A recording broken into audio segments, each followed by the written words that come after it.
안녕하세요. 저는 지극히 평범한 40대 초반의 학원 강사이자 홀로 한 아이를 키우는 싱글맘입니다. 혹시 미꾸라지 한 마리가 온 웅덩이를 흐려놓는다는 말 알고 계시나요? 저는 그 미꾸라지와 미꾸라지의 가족들 때문에 피해를 보고 결국 이혼까지 하게 된 사람이에요. 오늘은 그 얄미운 미꾸라지 가족에 대해 이야기해 보려고 이렇게 직접 사연을 신청하게 됐어요. 결혼 전 남편은 관리를 아주 잘하는 사람이었습니다.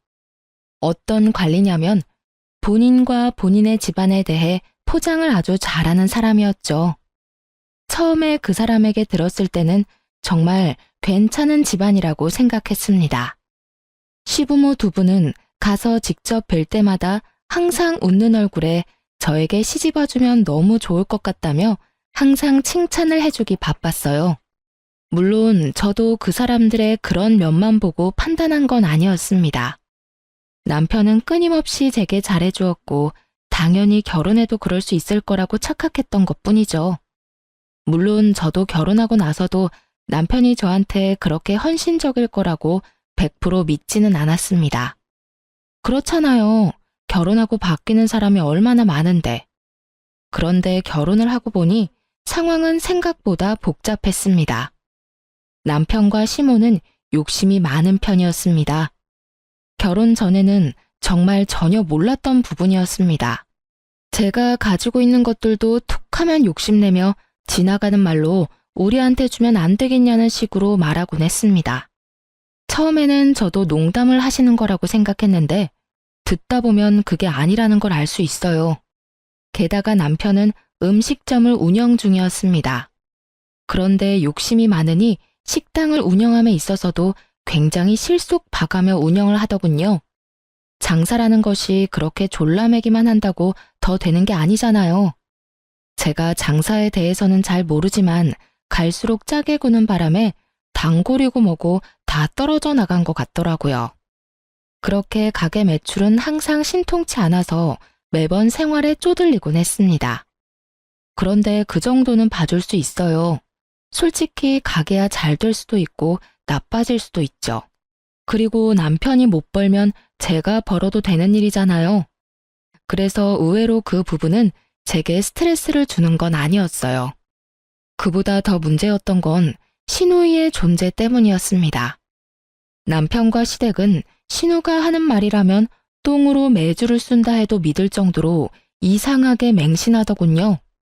처음에는 이상하게 생각했습니다. 왜 이렇게 신우에 대한 말을 다 믿을까? 하고요.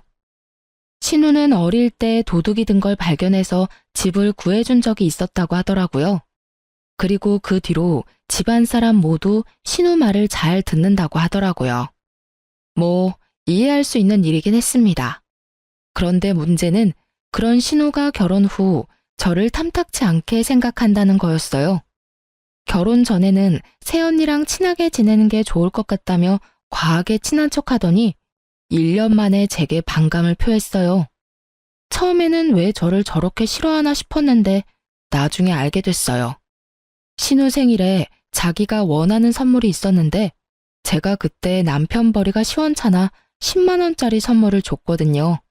솔직히 잘 버는 것도 아닌데 그 정도 금액을 신우 선물로 쓰는 것도 좀 버거웠는데 신우는 자기에게 그런 약소한 선물을 준 게 엄청 싫었나 보더라고요. 그걸 알고 나니 저도 신우에게 정이 안 붙더라고요. 게다가 신우가 저에게 가장 많이 했던 말이 있는데 그게 정말 짜증났거든요. 올케 언니는 정말 시집 잘 온 거예요. 솔직히 좋은 대학 나온 것도 아니고 그렇다고 얼굴이 예쁘거나 몸매가 좋은 것도 아니고 눈치도 없는 데다 친정이 빵빵한 것도 아니고 어느 집에서 언니를 받아주겠어요. 안 그래요?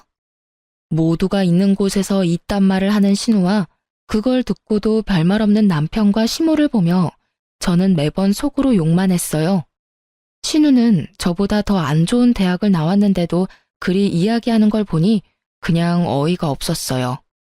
게다가 시댁 식구들도 마찬가지였어요. 어떻게 가족으로 들어온 아내이자 며느리에게 막말을 하는데도 말릴 생각을 하지도 않는지. 그래도 1년에 2번 보는 거니 참을 수 있었어요. 우리는 시댁에 자주 가는 편이 아니었거든요. 천만다행이라고 생각했죠. 안 보면 속 편하니까요. 그런데 가정 내에서 그렇게 경고하던 시댁에서의 신우 입지가 떨어진 일이 생기게 됐죠. 신우는 대학 졸업 후 눈만 높아졌는지 대기업 취업을 한다며 시댁에 눌러 앉았어요. 그리고 장장 3년 만에 새로운 일자리를 찾았다며 서울에 가겠다고 하더군요. 그리고는 그게 무슨 큰일이라고 가족들을 모두 시댁에 불러 모았습니다. 그리고 하는 말이라고는 참 어이없는 말이었죠. 나 서울 갈 거야. 좋은 직장이 있어서 아는 사람이 그쪽으로 오라고 하네. 그런데 전세금이 좀 필요한데 엄마가 좀 빌려줘. 금방 벌 수 있으니까 다시 내려올 때 그때 돌려줄게. 신우의 그 말에 시모가 슬쩍 신우를 보더니 곤란한 표정으로 그러더군요. 얘, 집에도 지금 돈 한 푼 없어. 거짓말하지 마. 돈이 왜 없어? 나 취직도 못하고 여기서 썩으라고? 아니 무슨 전세금 할 만한 돈도 없어? 너희 오빠 결혼하면서 돈도 많이 썼고 이번에는 오빠 차까지 사야 해서 진짜로 돈이 없네. 시모는 자연스레 남편의 책임을 떠넘겼어요. 그걸 지금 말이라고 해? 오빠는 돈 없어? 엄마가 못 해주면 여태껏 받아가기만 했던 오빠가 줘야지. 세 사람의 이야기에 저는 부엌에서 설거지나 하면서 남의 이야기 듣듯 하고 있었어요. 진짜 남의 이야기였으니까요. 남편과 저는 통장도 합치지 않고 살고 있었거든요. 각자 집의 일은 각자가 알아서 하기로 해서 별 생각 없이 설거지를 끝내고 거실로 돌아왔어요. 그랬는데 남편이 제게 이렇게 묻더군요. 당신 돈 좀 있지 않아? 얼마 전에 장인어른한테 돈 받기로 한 거 있잖아. 남편이 뜬금없이 꺼낸 건 친정아버지가 제게 주기로 한 학원 개원 준비 자금이었어요. 결혼 후 애가 생기면서 일을 그만뒀고 경력 단절을 경험하던 저를 보다 못한 아버지가 학원을 개원할 수 있는 돈을 지원해주기로 한 거였거든요. 그리고 중요한 건 아직 받지도 않은 돈이었던 거예요. 저는 기분이 퍽 나빠졌어요. 그 돈이 무슨 돈인지도 알고 있었으면서 달라고 하다니. 저는 남편에게 단호하게 말했어요. 그 돈은 안 돼. 아버지가 아직 주신 것도 아니고 그걸로 아가씨 전세금이라니. 당신은 그 돈이 어떤 돈인지 알고 있으면서 어떻게 그걸 달라고 해? 잘 알지. 그치만 우리만 잘 살자고 하는 것도 그렇잖아. 어려울 땐 가족끼리 돕고 사는 거고. 자, 욕심은 그만 부리고. 그게 욕심이야? 우리 아버지가 나 개원하라고 준 돈을 왜 그렇게 써야 해? 그리고 그 돈 내 돈이 아니야. 그럼 부모님한테 물어봐야 하는 게 맞고 아버지가 그 돈으로 아가씨 전세자금 준다고 하면 줄 것 같아? 그러니까 장인어른한테는 당신이 쓴다고 하고 빌리면 되지. 뭐? 나더러 거짓말까지 하라는 거야?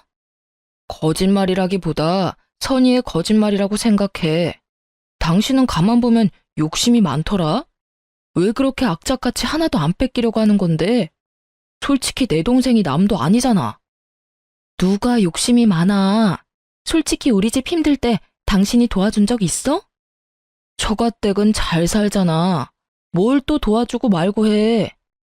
저번에 우리 부모님 강릉까지 친척 돌잔치 갈 때 차 운전 좀 해달라는 건 안 해줬잖아. 당신 쉬는 날이었는데도. 욕심은 당신이야말로 부리고 있는 거지. 우리는 적어도 당신한테 돈 달라고 한 적 한 번도 없어. 우리가 모은 돈이면 나도 당신한테도 권리가 있으니까 빌려줘도 상관없다고 생각해. 하지만 우리가 모은 돈도 아니고 우리 아버지 돈이야. 그 돈을 어떻게 나한테 그런 식으로 쓰라고 말할 수가 있어? 아, 그럼 어떡하라고. 동생이 필요하다는데 그런 것도 못 해줘? 내가 오빠인데. 오빠면 오빠답게 도와주면 되지. 어차피 이번에 새로 차 사기로 하고 어머님한테 돈 받은 거 있지? 그거랑 당신이 차 사려고 모아놓은 돈 아가씨한테 줘. 그럼 되겠네. 아니, 그 돈은 내 사업 미천이고 일할 때 필요한 차라서 사는 건데. 그럼 우리 아버지가 주신 학원 개업 준비 자금은 내가 놀려고 받는 거니? 나도 그건 내 밥줄이야. 솔직히 당신은 차 없어도 일할 수 있잖아. 그러면 당연히 동생을 위해서 당신이 양보해야 되는 거 아니야? 내가 아니라. 아, 정말 당신 진짜. 진짜 뭐, 내가 틀린 말 했어? 너한테 돈 있으니까 그 돈으로 아가씨 도우라는 게 뭐 그리 큰 잘못이야? 알았어. 내가 주면 되잖아. 결국 그렇게 남편은 자신의 새 차를 포기하고 신우에게 전세금 할 돈을 빌려줬습니다. 매달 돈을 갚는다는 조건으로 말이죠. 그런데 서울에 가서 일을 하겠다는 신우가 몇 달 만에 집으로 돌아왔더군요. 저는 잠깐 놀러 온 건 줄 알았는데 일주일 넘게 있는 걸 보니까 놀러 온 건 아닌 것 같았습니다. 그래서 슬슬 남편에게 물었어요. 아가씨 요즘 시댁에 자주 있는 것 같은데 휴가래? 아니야, 그런 거. 남편 목소리는 너무 좋지 않았어요. 기분 나쁜 표정을 보니 뭔가 있다 싶었죠. 그래서 남편에게 더 물어봤습니다. 그럼 일하러 간 사람이 왜 여기로 와? 일 그만뒀대? 사직? 아, 어디 가서 말하는 것도 쪽팔리긴 한데 다단계였단다, 다단계. 같이 데리고 간 친구가 등 쳐먹고 날랐대. 그래? 안 됐다. 그래도 전세금 다시 받으면 그래도 당신 차는 살 수 있겠네. 그걸로 마음 풀어. 제가 한 말에 남편이 인상을 더 구겼어요. 아, 전세금에도 뭔가 문제가 있구나 하는 걸 바로 느꼈습니다. 그 기집애가 매달 갚겠다면서 빌려가 놓고는 딱 한 달 갚고는 그 뒤로는 안 갚더라고. 이번에 내려왔을 때 완전 빈털터리로 와서 물어봤더니 전세금도 모조리 빼서 다단계에 다 집어넣으셨답니다. 아, 내가 어이가 없어서. 그 돈이 어떤 돈인데. 내가 악착같이 모아서 새 차 사려고 그렇게 아등바등 모은 돈인데 그걸 싹 다 날렸대. 그 이야기를 듣는데 어찌나 웃기던지. 저는 웃음을 참느라 허벅지를 꼬집어야 할 정도였습니다. 솔직히 전세금을 날린 건 너무 아까웠어요. 하지만 그 돈으로 차를 산다는 것도 저는 너무 아깝다고 생각을 했었거든요. 그렇지만 본인 돈이니 저는 어떻게 할 도리가 없었고 그 와중에 사고치는 동생한테 빌려줬다가 다 날린 걸 들으니 어이도 없었죠. 하지만 이걸로 남편과 시무는 아가씨가 생각보다 그리 똑똑하지 않다는 걸 느끼게 된 것 같았습니다. 당연하죠. 그 큰 돈을 빌려줬다가 싹 다 말아먹었는데 아가씨에 대한 신뢰가 남아있을 리가 없잖아요. 저는 그 아까운 돈으로 남편이 좋은 경험했다고 생각했어요. 믿을 수 있는 사람과 믿을 수 없는 사람을 빨리 구분하는 건 더 큰 문제를 예방할 수 있는 좋은 예방접종이 될 테니까요. 남편이 믿던 도끼에 발등 찍히던 때 저는 개원한 학원에서의 일이 잘 풀려 돈도 잘 벌고 있었기에 남편의 괴로움이 눈에 들어오지 않았어요. 많이 바빴거든요. 신우는 시댁에 들어와 들러붙었습니다. 일도 하지 않고 부모 돈만 축내는 신우를 보다 못한 시부가 신우에게 일자리를 주선해줬어요. 시부 친구분이 하시는 중소기업에 취직을 하게 됐죠. 거기 취직하면서도 잔소리는 어찌나 많은지 너무 작은 회사다, 돈이 적다, 난리도 아니었어요. 그렇지만 오빠 돈까지 다 날려먹고 집에 붙어있는 상황이니 어쩔 수 없이 취직한 거죠. 오빠가 나서서 날려먹은 돈 빨리 일해서 갚으라고 하니 불평불만이 쑥 들어가 버렸거든요. 그렇게 집안이 좀 안정된 줄 알았는데 의외의 일로 그 평화가 깨졌어요. 제 SNS 때문에요. 하루는 신우가 아주 호들갑을 떨며 제게 말을 붙여오더군요. 올케 언니 SNS 보다가 정말 괜찮은 남자 봤는데 혹시 이 사람 결혼했어요?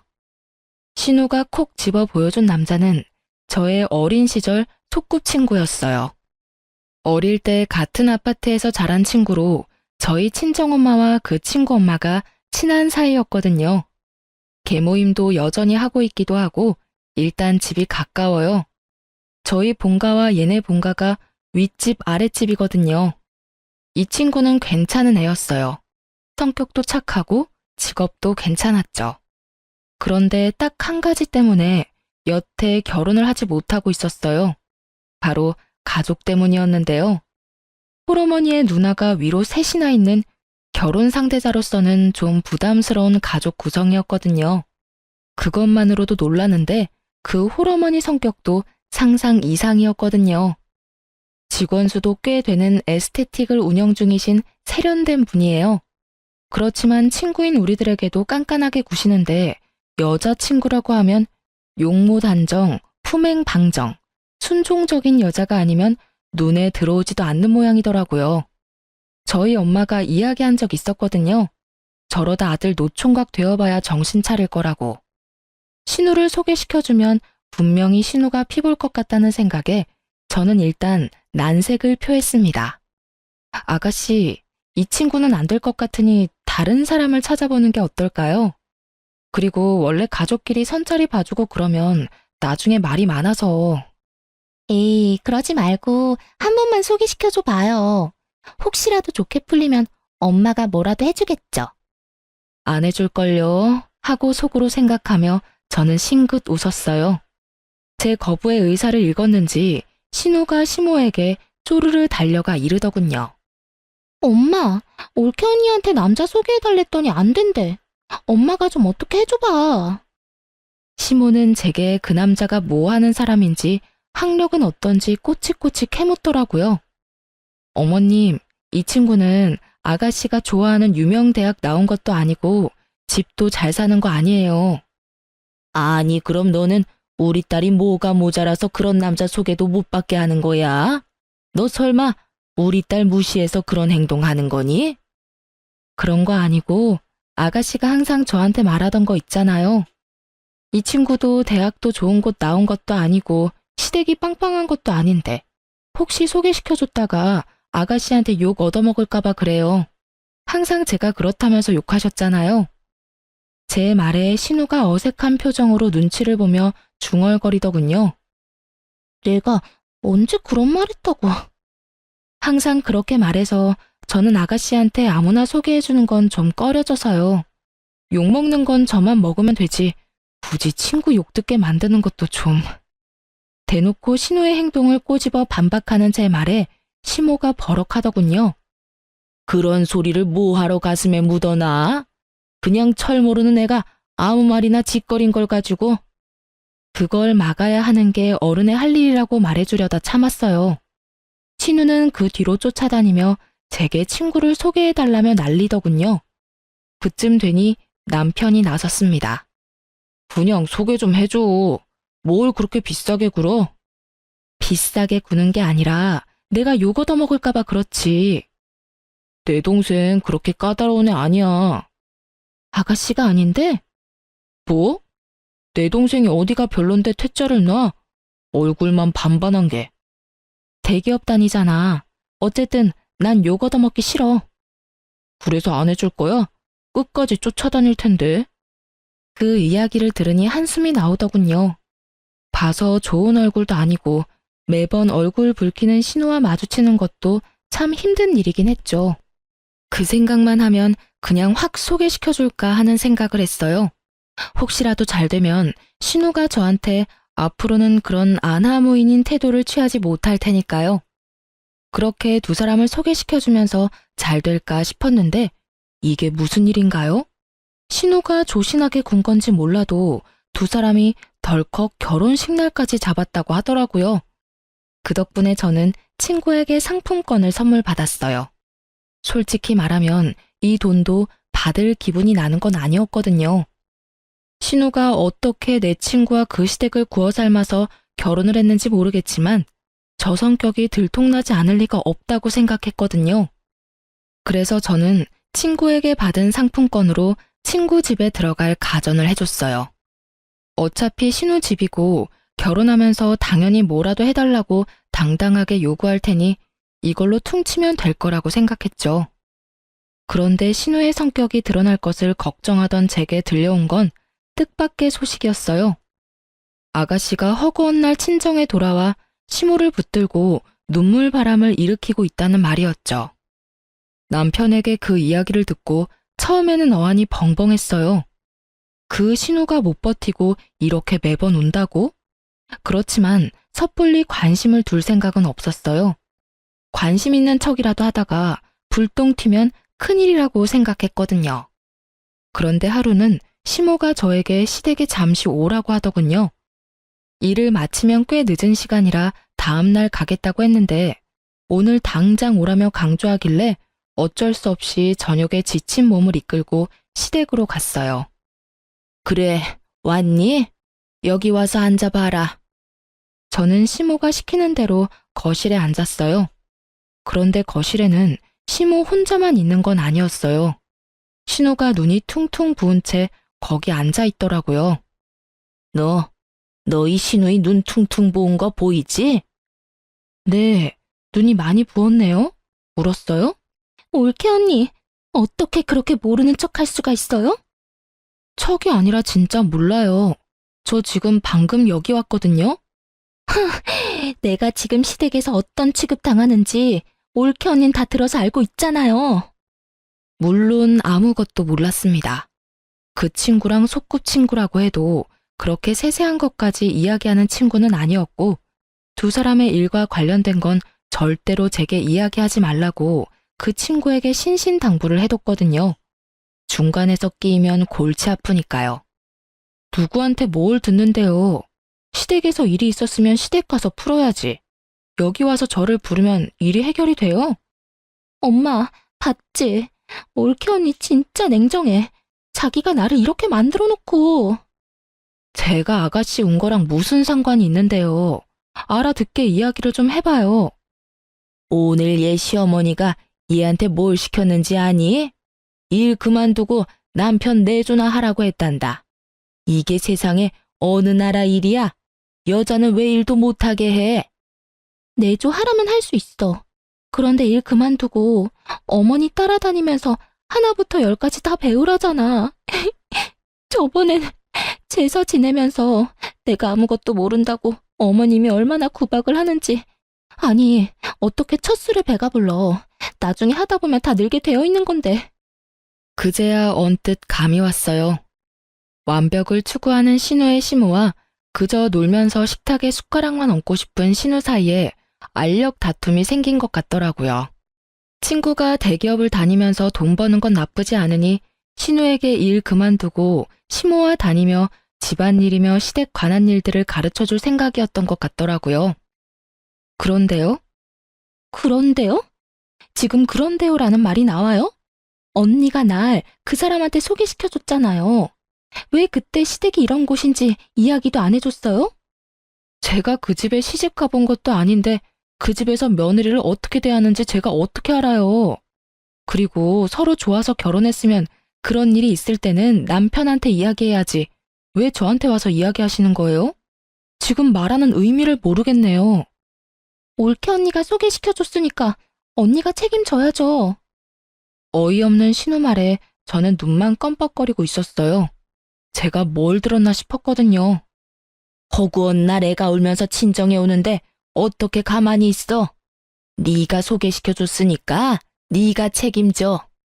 언제는 소개시켜달라고 소개시켜주라고 그렇게 난리를 치더니 이제 상황이 조금만 바뀌니 도리어 제게 책임을 지라고 하다니 정말로 어이가 없었어요.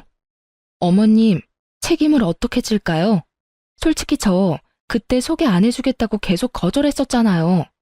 그런 저를 소개해주라고 설득한 게 어머님이랑 남편이었고 결국 제가 세 사람 등살에 못 이겨 소개를 시켜드린 거잖아요. 그런데 무슨 책임을 어떻게 지라고요? 언니가 우리 시댁에 전화해서 나 좀 그만 괴롭히라고 해줘요. 진짜 나 미치겠어요.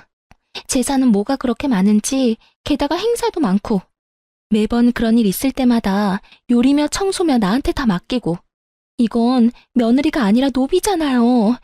그러니까 언니가 책임지고. 신우의 울먹이는 말에 저는 웃음이 나오는 것을 억지로 참았어요. 아가씨, 저는 그 집안 사람과 그런 이야기를 나눌 만큼 가까운 사람이 아니에요. 아시겠지만 엄마끼리 친한 것뿐이고 저는 그 친구 어머님이랑 따로 대화를 나눠본 적도 거의 없어요. 그런 제가 뭐라고 아가씨 시어머니에게 이야기를 해요?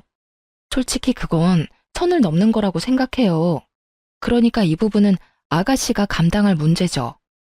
그래서 책임 못 진다는 이야기예요? 너무 하잖아요. 언니는 우리 집 시집 와서 이렇게 편하게 사는데 왜 나는 거기서 노비처럼 부려먹혀요? 책임져요. 책임지라고요. 마치 어린애가 떼쓰듯 소리 지르는 신우를 보며 저는 고개를 절레절레 저었어요. 아가씨, 결혼은 제가 했나요? 아가씨가 했지. 저 아가씨 결혼하라고 등 떠민 적 없어요. 본인이 한 행동에 책임은 본인이 지셔야죠.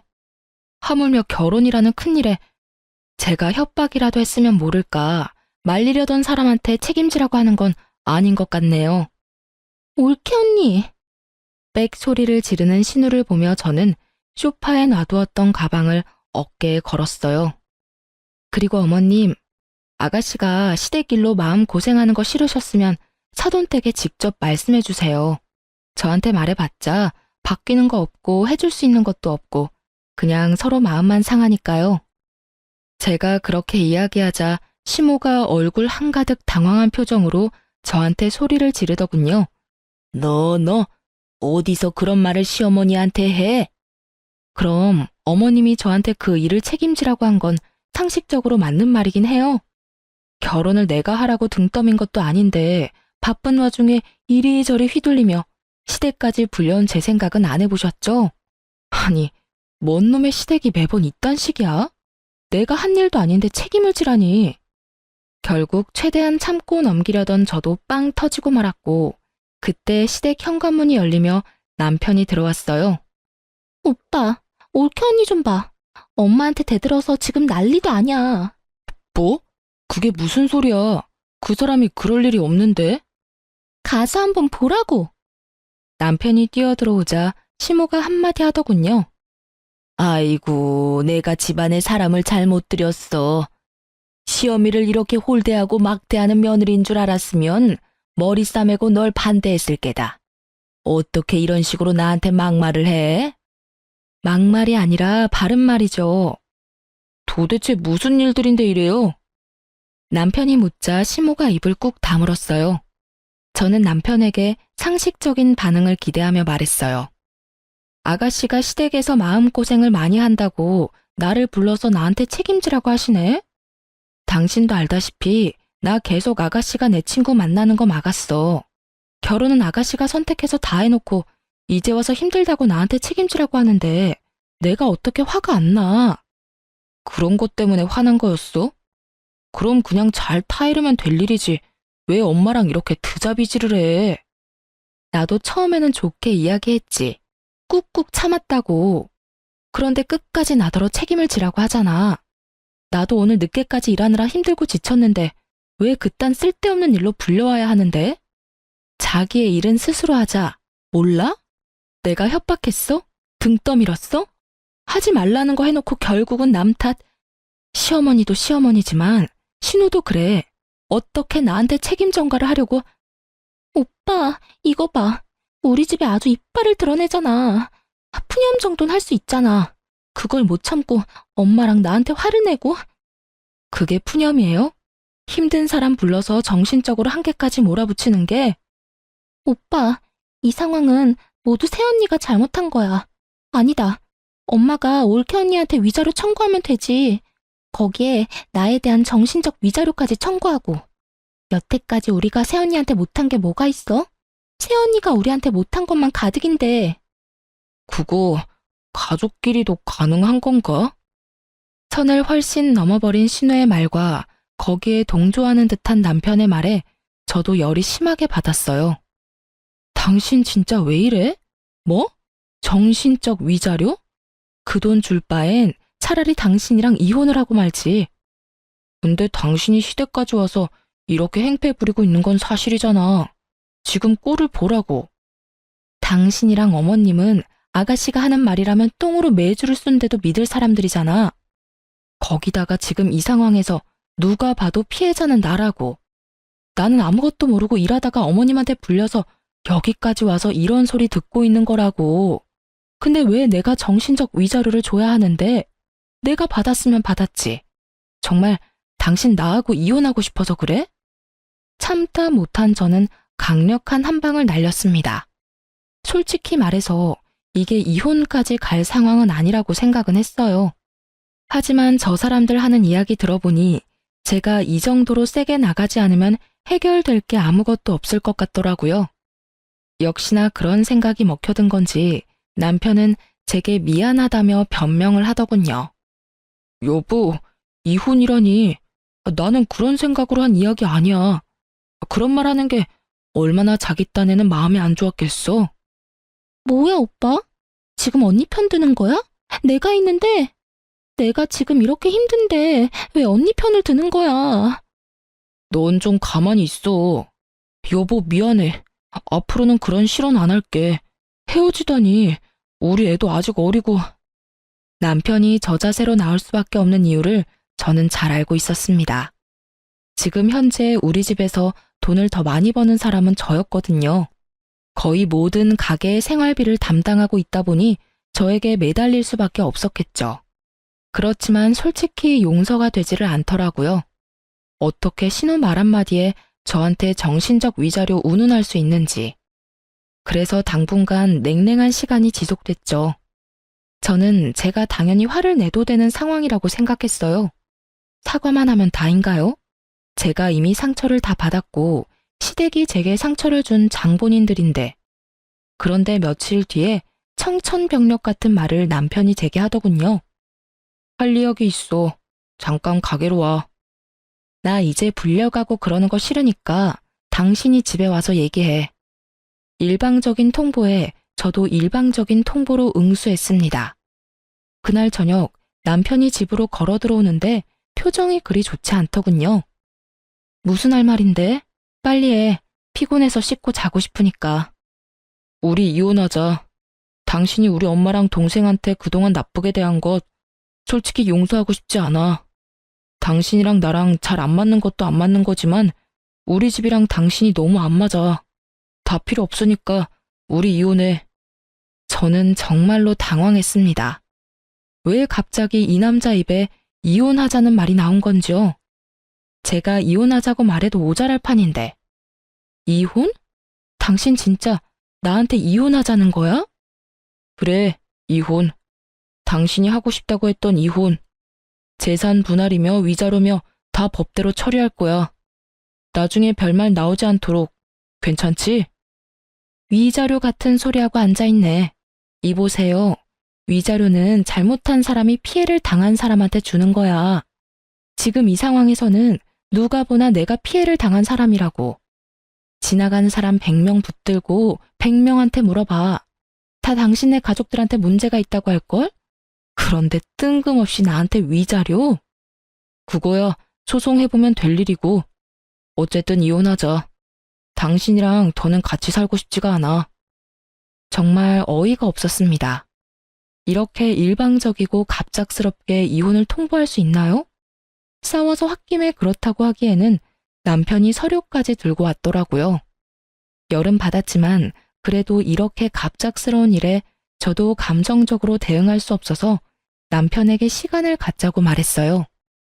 일주일만이라도 저는 그 일주일 안에 남편의 마음이 왜 변했는지를 찾아보려고 했거든요. 그런데 의외의 장소에서 알게 됐어요. 이혼을 이야기하러 남편 가게에 들렀는데 남편이 잠시 직원만 놔두고 화장실을 갔더라고요.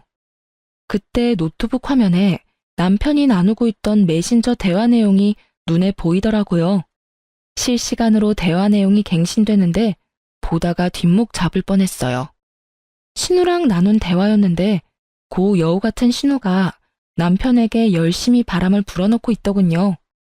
내가 알아보니까 혼인 후에 마련한 재산은 재산 분할에 들어간대. 내가 저번에 말했잖아. 언니가 개원한 학원도 재산 분할 들어간다고. 그러면 못해도 오빠가 돈 더 많이 받지 않겠어?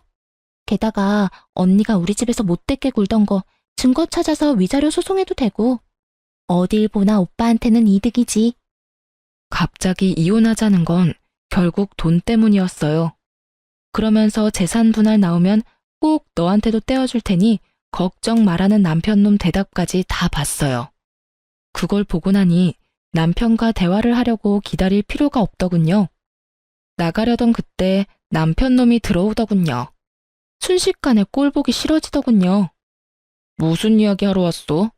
나 설득하려는 거면 이혼하자. 당신이 이렇게 이혼하자는데 내가 매달릴 필요가 없지. 솔직히 지금 이혼해봐야 손해보는 건 당신이고 그 이야기 하려고 온 거야.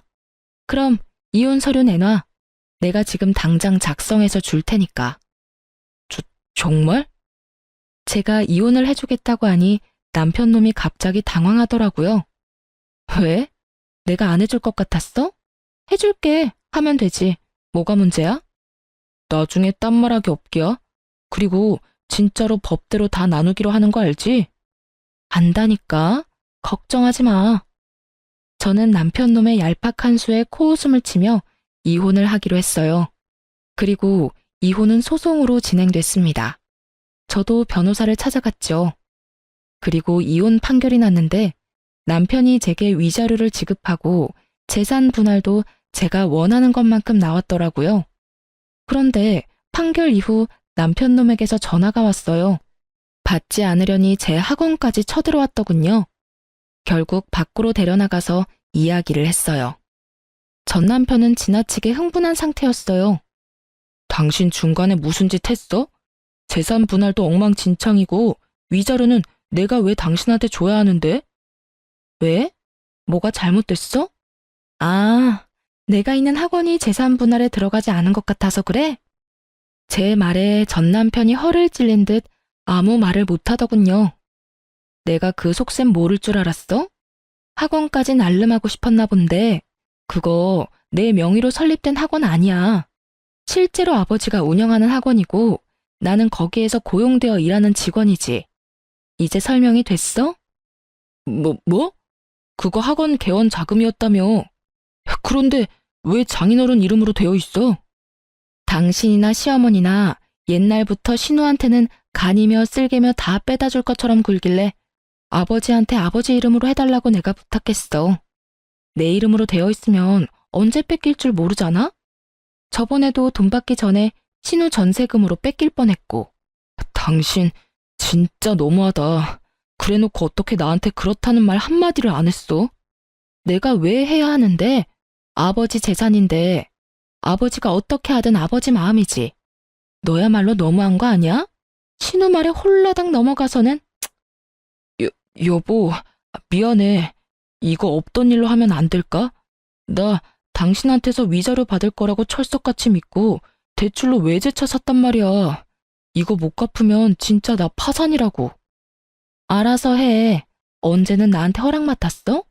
혼자 망할 건데 나한테 허락은 왜 맡냐? 끊는다. 여보. 저를 애타게 부르는 남편 목소리에도 전화를 뚝 끊어버렸어요. 이혼해놓고 이제 와서 자기 생각과 다르다며 제게 매달려요? 결국 나중에 지나다니면서 보니 전 남편은 사정이 어려워졌는지 가게마저 내놨더군요. 어차피 그리 장사가 잘 되던 가게가 아니어서 언젠가는 망하겠지 싶었는데 이혼하고 얼마 안 돼서 바로 망해버리더군요. 저는 위자료와 재산 분할 받은 돈으로 학원 근처에 전세를 얻어 들어갔어요. 친정이 가까이 있어 애도 봐주시니 솔직히 예전보다 더 마음 놓고 일할 수 있는 환경이었죠. 그런데 주말에 쉬고 있는데 친정엄마가 제게 주소를 하나 던져주며 지금 이쪽으로 오라더군요. 오늘 모임에 가져가야 할 물건을 놔두고 왔다고 말이죠. 그런데 주소를 보니 좀 가고 싶지 않았어요. 그 주소는 제 소꿉친구의 본가였거든요. 즉, 신우 시댁이었던 거죠. 그렇지만 신우가 오빠 이혼시키고 망하게 만든 뒤에 어떻게 지내고 있나 싶어 한번 가보기로 했죠. 그런데 집에 갔더니 신우 표정이 아주 살벌해지더군요. 오빠가 그 꼴난 게 마치 제 탓이라는 표정이었죠. 여전히 상황 파악 못하고 남 탓만 하고 있어서 저도 가만히 있지는 않았어요. 신우가 부엌에서 일 보는 사이에 아주머니에게 슬쩍 말을 걸었죠. 아주머니, 그거 아세요? 아주머니 며느리요. 사실은 허당인 거 아세요? 그게 무슨 소리니? 예전에 일하러 서울 간다면서 전세금 내놓으라고 집에서 난리 피운 적 있었거든요. 그때 전 남편이 차 살 돈으로 전세금 줬는데 그것까지 싹 다 말아먹고 결국 집에 내려왔었죠. 그때 정말 웃겼어요. 사기당한 게 자기 잘못이냐며 자기는 잘못 없으니까 돈 갚을 필요도 없다고 우기는데 하긴 제일 웃겼던 건 제 전남편 꼬드겨서 저랑 이혼하게 만든 거였네요. 위자료 받을 수 있다고 바람 불어넣어서 결국 이혼했는데 결국은 그쪽이 망했거든요. 제가 그렇게 이야기하자 아주머니뿐만 아니라 그 집 시누이들까지 완전 난리가 났더라고요. 넌 도대체 젊을 때 뭘 하고 돌아다닌 거니? 설마 지금도 다단계 같은 거 하는 거 아니지? 어쩐지 친정하고도 요새 사이 안 좋아 보이더니 그런 일이 있었던 게야? 너 처신 잘해라. 어떻게 이런 애가 우리 집에 들어와서는. 어머니, 사실이 아니에요. 저는 그런 적 없어요. 이건 다 저를 모함하려고. 전 있는 사실만 이야기해요. 다 끝난 마당에 무슨 거짓말을 해요? 판결이 그렇잖아요, 판결이. 그런데도 이렇게 아가씨는 멀쩡하게 결혼 생활 잘 유지하고 있는 거 보면 신기하네요. 그러니까 올케는 가만 보면 참 운이 좋은 것 같아. 솔직히 대학도 별로고 얼굴이나 몸매도 그닥 좋은 것도 아니고 일은 지지리도 못하지 사고는 치고 다녔지. 내 동생 아니었으면 어디 시집이나 갔겠어? 제가 들었던 그 대사를 말해주는 친구의 누나를 보며 저는 속으로 웃음을 겨우 삼킬 수 있었어요. 저는 언니 옆에서 웃으며 말했어요. 그래도 다 과거의 일이고 사람이잖아요. 분명히 훈육하면 사람도 바뀔 테니 아주머니와 언니들이 잘 교육해주면 되죠. 빈틈없이 꼼꼼하게. 그 말에 전 신우 얼굴은 똥 씹은 것처럼 변하고 저는 그런 신우를 놔두고 그 집에서 나왔어요. 그날 저녁 전 신우에게서 전화가 왔지만 스팸으로 돌려두고 전화를 받지 않았어요. 그렇게 몇 달 지났을까요? 쉬는 날 친정에 들러서 애 맡겨두고 편하게 누워서 TV를 보는데 밖이 엄청 소란스럽더라고요. 그래서 이상하다 싶어서 현관문을 빼꼼 열어봤는데 아랫집에서 엄청 큰 고함 소리가 오가더군요. 바로 제 소꿉친구의 집에서 나오는 소리였어요. 오빠, 나가라고. 왜 여기까지 와서 행패야? 이거 안 놔? 내가 네 실체 여기다 다 까발려 버릴 거야. 사돈어른, 제 말 잘 들으세요. 이 녀석 임신한 거 다 거짓말이에요. 시댁에 임신했다고 하면 자기한테 잘해줄 거라고 생각하고 거짓말한 거예요. 오빠 미쳤어? 저리 꺼지라고. 제발 부탁이야. 네 부탁 이제 들어줄 일 없으니까 너나 꺼져. 내가 지금 여기서 왜 이러고 있는데? 네가 나한테 바람 넣어서 결국 와이프랑 이혼하고 가게까지 팔아먹고 배달일 하는 게 고작이야.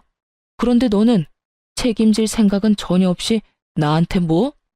오빠 인생이니까 오빠가 책임져? 내가 오늘 네 인생 끝장을 보게 해줄게. 사돈어른! 뭐? 그 말이 사실이냐? 어머님, 아니에요. 아닙니다. 설마 네가 그런 거짓말을 할 리가. 아니다. 지금 당장 산부인과 가보자. 어서. 안 돼요, 어머님. 저 지금 몸이 너무 안 좋아서. 당장 가자는데도 뭐 하는 거야? 그래, 거짓말이 맞구나. 네가 나한테 거짓말을 했어. 내가 손주를 얼마나 기다렸는데 네가 네 년이 이 집에 들어오고부터 우리 집에 망조가 들었어. 안 되겠다. 너 당장 나가. 내 집에서. 그리고 우리 아들 집에서도 당장 짐 싸서 나가. 당장 안 나가면 경찰 불러서 쫓아낼 거야. 어머님, 용서해주세요. 너무 힘들어서 그랬어요. 결국 두 사람 모두 아랫집 아주머니에 의해 쫓겨났더군요. 저는 거기까지 듣고 조용히 저희 집으로 올라왔어요. 서로가 서로에게 독이 되어버린 남매를 보며 저는 몰래 본가에서 고소하게 웃었어요. 제 인생 망치려고 할 때 자기 인생은 완벽할 줄 알았던 두 사람이 결국은 서로를 저격하는 바람에 본인들 인생까지 조져버렸네요. 다른 사람을 괴롭힐 때는 자기도 그렇게 당할 수 있다는 생각을 두 사람은 평생 안 해본 것 같아요. 원래 다 뿌린 대로 거두는 법인데 말이죠. 역시 다른 사람한테 패 끼치며 살면 안 된다는 걸 또 배웠네요. 여러분, 그럼 지금까지 제 사연 시간 내서 들어주셔서 감사합니다. 오늘도 좋은 하루 되세요.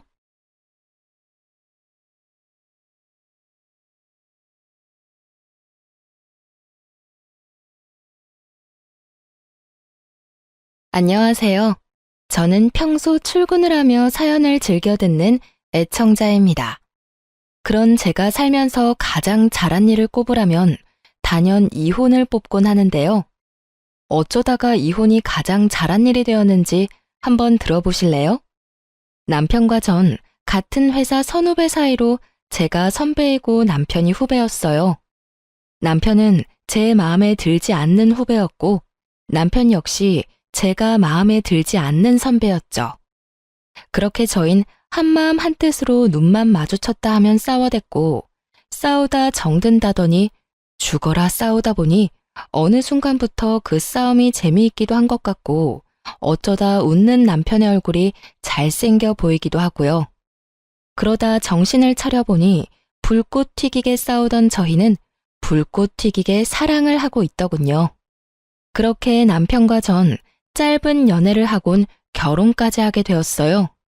남편은 저와 결혼을 하던 해에 좋은 기회가 생겨 회사를 옮기게 되었고 회사도 달라지고 나니 부딪히는 일도 줄고 더욱 사이가 좋아졌죠. 연인이 되기 전 피가 터지게 싸웠던 터라 연인이 되고 난 후에나 결혼을 하고 난 후에는 크게 싸우는 일이 없었는데 그런 저희 사이에도 가족이 끼이니 크게 싸울 일이 생기더군요. 남편과 전 둘 다 장남 장녀였는데 저희 두 사람 다 동생이 2명씩 있었고 싸움은 거기에서 시작되었습니다. 제 두 동생은 모두 밥벌이는 하고 있었고 특히 남동생은 사업을 꽤 크게 해 친정에 도움이 되고 있는 반면에 남편의 동생들은 취업도 하지 못하고 속된 말로 시댁에 빨대를 꽂고 지내고 있었어요. 그 당시 남편과 전 돈 관리를 따로 하고 있었는데 그건 쌍방의 합의로 이루어진 것이 아닌 남편의 일방적인 통보와 우김으로 인해 그렇게 하기로 한 것이었어요. 저의 반대에도 돈 관리를 따로 하자고 우긴 건 다 이유가 있었는데 그건 동생들과 시댁에 돈을 보태주려고 그랬던 것이었더라고요. 아무래도 돈 관리를 함께 한다면 자연스럽게 제가 알게 될 것이고 제가 알면 온갖 잔소리와 간섭을 할 것이 분명했기에 제가 무어라 입을 떼기 전 미리 선수를 친 것이었죠. 우연한 기회에 모든 사실을 한 저는 남편에게 크게 화를 냈지만 남편은 그 특유의 귀찮다는 표정으로 저에게 이렇게 말하더군요. 내가 번 돈으로 내가 우리 집에 쓰겠다는데 상관하지 마. 아, 진짜 내가 당신 이럴까봐 돈 관리 따로 하자고 했던 거라고. 당신이 알면 분명 이렇게 노발대발할 게 뻔해서. 할 말이 없더군요. 미리 말하지 못해서 미안하다며 저를 살살 달래도 모자랄 판국에 적반하장도 유분수지 되레 화를 내고 드니깐요. 남편의 말에 저 역시 마음이 상할 대로 상해버렸고 네 마음대로 해라는 말을 마지막으로 더는 그 일에 대해선 말을 꺼내지 않았습니다. 이야기를 또 꺼내봤자 큰 싸움이 될 것이 뻔했고 남편이 도와준 금액이 그리 크지 않은 적당한 선에서 도움을 주고 있었던 터라 그냥 넘어가기로 했던 것이었죠. 저흰 그렇게 한 차례 부부싸움을 무사히 잘 넘겼고 그 후론 나름 잘 지내고 있었어요. 제가 말을 꺼내지 않으니 남편 역시 말을 꺼내지 않았고 제가 침묵함으로써 남편이 저에게 화를 냈던 것이 미안했는지 더욱 다정하게 대해주더라고요. 그 자존심에 미안하다는 말은 하지 않았지만 온 행동으로 미안하다고 하고 있었으니 저는 그걸로 되었다 하고 생각했어요. 그렇게 시간은 흘러 생각만 해도 머리가 지끈해오는 명절이 다가왔습니다. 시댁은 제사를 지내지 않아 그저 간단한 식사만 하면 되는데도 불구하고 제 머리가 지끈해오는 것엔 다른 이유가 있었는데요. 그건 다름 아닌 시모의 하소연 때문이었어요. 한마디로 몸은 전혀 힘들지 않은데 정신이 힘든 그런 미쳐버릴 것만 같은 상황이었죠. 배부른 소리 한다고 생각하시는 분들이 계실 텐데요. 시모의 하소연은 고작 1~2시간에 끝나는 그런 하소연이 아닙니다, 여러분. 정말 말 그대로 사람이 미치기 직전까지 끈질기게 쫓아다니며 하는 그런 하소연이에요. 제가 시댁에 발걸음을 들이는 순간부터 친정으로 가는 그 순간까지 잠자고 화장실 가는 순간만 빼고 옆에 붙어 하소연을 하는데 그거 정말 고문이 따로 없습니다. 그날도 마찬가지로 시모는 제가 집으로 들어서자마자 이렇게 외치더군요. 아가, 왜 이제 왔니? 내가 너 기다리느라 목 빠지는 줄 알았어. 이 외침과 함께 시작된 시모의 수다는 다른 날과는 달리 다른 것도 포함되어 있었는데 그건 다름 아닌 시모의 장남, 즉 저의 남편의 자랑도 포함되어 있더군요. 이것 봐라. 너무 고급스럽지 않니? 내가 며칠 뒤에 동창회에 가는데 마땅히 들 가방이 없지 뭐니. 그래서 우리 장남한테 전화해서 하소연을 좀 했더니 글쎄 우리 장남이 아까 이걸 나한테 주는 거 있지? 혹시 네가 골라준 거니? 그럴 리가요. 전 남편이 이 가방을 샀는지도 몰랐는걸요. 라는 말을 마음속에 삼킨 전 이렇게 말했어요. 아니요. 저보단 그의 안목이 더 높잖아요. 혼자 백화점 가서 샀나 봐요. 어머, 그러니? 역시 우리 아들 안목은 이 고급스러운 자태 좀 봐라. 모르긴 몰라도 이거 들고 동창회 가면 그 여편네들 뒤로 나 자빠질 게다. 아우, 생각만 해도 통쾌해. 어머님 좋으시겠어요. 좋다마다. 다른 사람도 아닌 우리 장남이 사준 건데 집안 갑오로 물려주고 싶은 심정이다 얘. 그렇습니다. 시댁에 돈으로 도움을 주던 남편은 저에게 한마디 상의도 하지 않고 명절이라고 미리 받은 상여금과 그간 모아뒀던 비상금까지 털어 그 비싼 명품 가방을 시모 품에 안겨주었더군요. 저에게 한마디 상의도 하지 않았다는 것이 조금 화가 나기도 했지만 다른 사람도 아닌 부모가 동창회에 들고 나갈 가방 하나 없다는 말을 듣고 가만히 있을 자식이 어디 있겠나 하는 생각이 들어 좋게 생각하려고 애썼어요. 하지만 이따금씩 나오는 한숨은 어쩔 수가 없더군요. 그렇게 명절 당일은 지나가고 있었고 친정으로 돌아가기 전 준비했던 봉투를 시부, 시모 두 분께 드리고 난 후 친정으로 오게 되었어요. 사람 마음이 뭔지 저도 모르는 사이 남편이 저희 부모님을 위해 준비한 선물을 기대하고 있는 저를 발견했어요. 참 웃기죠? 저도 지금 생각하면 어이없고 웃긴데 그때의 제 마음은 조금의 기대를 가지고 있었죠. 하지만 남편은 집으로 돌아가는 그날까지 선물은커녕 봉투조차도 준비하지 않은 듯 아무것도 내밀지 않더라고요. 그러면서 동생이 외국에 다녀오며 사온 선물은 넙죽 받고 엄마가 챙겨준 한우까지 거부 없이 한 번에 챙기는 그 꼴이 어찌나 얄밉게 느껴지던지.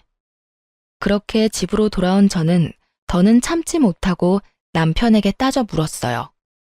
여보, 왜 올해는 우리 집에 아무것도 안 줘? 저의 물음에 남편은 당연하다는 듯 이렇게 답하더라고요. 그야, 당연히 우리 엄마 가방 산다고 돈 다 써서 준비를 못해서 그랬지. 그리고 각자 돈 관리하는 것엔 각자 집은 알아서 챙기자는 것도 포함된 거 몰랐어? 참도 잘 짓거린다고 생각했어요. 각자 돈 관리는 했어도 이때껏 시댁엔 제가 친정엔 본인이 봉투를 드리고 온 것은 기억도 나지 않는 모양이더군요. 뻔뻔하게 이제 와서 저딴 말이나 짓거리는 남편놈을 보며 한 대 날려버리고 싶을 충동감이 저를 휘감고 있었지만 정말로 때릴 순 없는 노릇이었기에 참고 또 참고 겨우 이렇게 말해주었어요. 아, 그래? 난 몰랐네. 그게 그런 뜻인지는. 이때껏 당신 집엔 내가, 우리 집엔 당신이 봉투라도 드리고 와서 그게 당연한 줄 알았고 올해도 당연히 그런 줄 알았지 뭐야? 당신 생각이 그런 거면 내가 당신 부모님한테 봉투 줄 때 말려주지 그랬어. 그랬으면 그 봉투는 우리 부모님께 드렸을 텐데 말이야. 난 당신이 좋아서 드리는 건 줄 알았지.